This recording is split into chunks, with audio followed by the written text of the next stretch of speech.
Researchers say while all the latest discoveries have been major steps forward, eventually combining them all to work together could be one of the biggest breakthroughs of all. While gluten-free eating has clearly made its mark and it's obviously been great for business, both Aroba and Baseman say they still have some mixed feelings about the trend it seems to have become. When you do the math, that amounts to about $160 for every mustache grown. We had Freeman show us some of her favorite exercises that you can also translate to home. If you're concerned whether you're getting all the right nutrients, doctors say one of the best things you can actually do is schedule a visit with them to find out what you really need.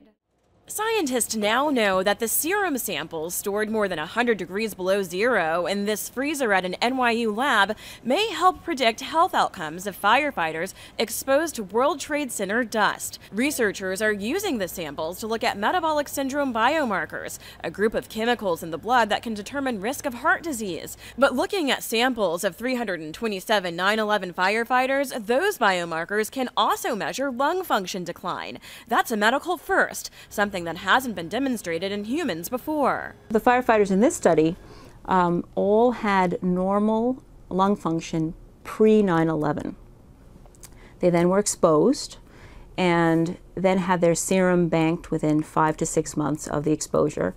We then continued to track them yearly, and we found that the biomarkers within 6 months were able to predict eventual loss of lung function 7 years later. Meaning biomarkers may help determine loss of lung function years in advance. Firefighters who began the study with lower amounts of HDL or good cholesterol, higher heart rates, and elevated levels of leptin, that's a protein produced by fat cells, showed increased risk of poor lung function during follow-up. With this being a first-time finding, in addition to tracking firefighter health, researchers say they might also be able to use this to predict lung function decline in other groups. Most people doing this type of work are always looking for things that can be simply measured in people's blood that can be used to eventually predict a medical outcome, in this case, bad lung disease.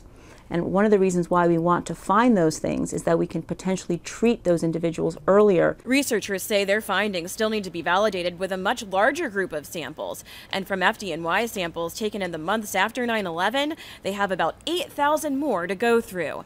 In Manhattan, Kafi Drexel, New York 1.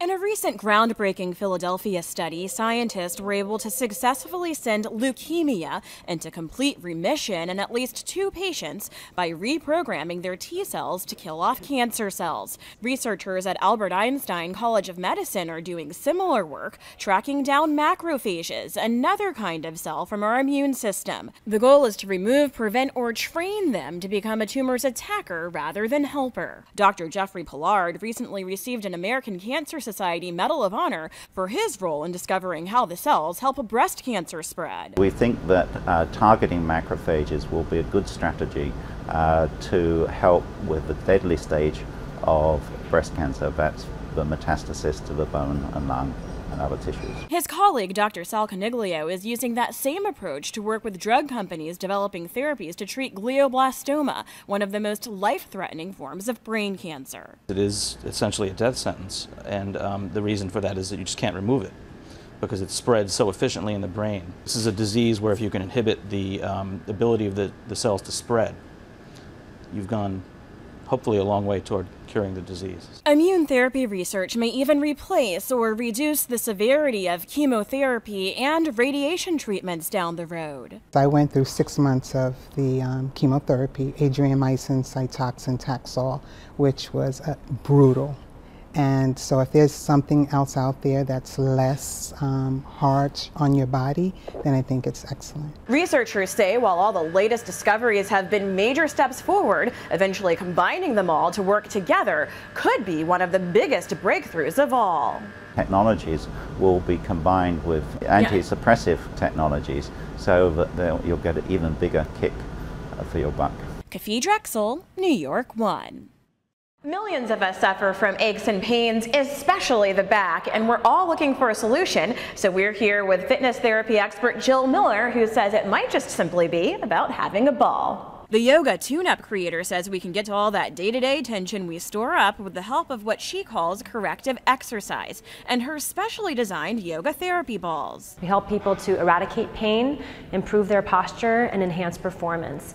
And what we do is we look for people's body blind spots. So these are areas of the body that are overused or underused, misused, or downright just abused. First up, an exercise she likes to call the trapezius tamer, that often tight spot around your mid-back and shoulder blade. You lift your hips up, your arm comes out like you're holding up the peace sign with your fist, and then you inhale and reach the arm overhead as if you're reaching for a cup of coffee that's over to the right. The ball is positioned underneath you to roll from the shoulder toward the spine to help relieve pressure. You can also use the ball to loosen tight hips or toss two into a carrying case to roll out the lower back. A view through a glass wall gives a slightly better picture of how it works. Miller says the use of balls made of a more springy material is key because they're better at moving around the joints and bones. A harder ball might not do the trick and actually cause more tension. The yoga tune-up balls are made with a rubber that yields, and it's also made with a rubber that grips. So a tennis ball or a golf ball actually are slick. The golf ball is a solid slick, and the tennis ball is a felt slick, essentially. So it doesn't take a hold of stuff, it just gives you pressure. So pressure is great, but sometimes just pressure can be too hard for certain tissues. So there you have it. No need to be a stress ball when you've got something like this to help you work out the kinks. Kafi Drexel, New York 1.